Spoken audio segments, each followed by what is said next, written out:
मला एका मित्राचा फोन आला.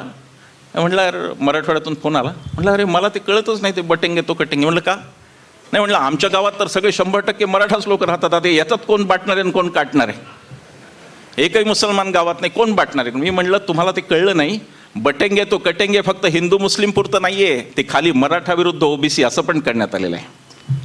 हे यही बटेंगे और यही कटेंगे, सगळं हेच करणार, भांडणं हेच लावणार आणि भांडणं विझवण्यासारखं हे दाखवणार. आणि हिंदूंना 85% हिंदूंना असुरक्षित करणार की 15% मुस्लिमांपासून तुम्हाला धोका आहे. आणि मुस्लिमांनी मतशक्तीतून जर बळ दाखवलं तर हे त्याला म्हणणार वोट जिहाद.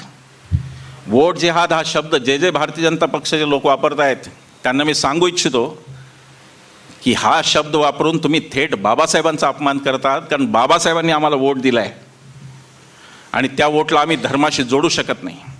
बाबासाहेबांनी एक व्यक्ती एक मत सगळ्यांना दिलं, हिंदू असेल मुस्लिम असेल.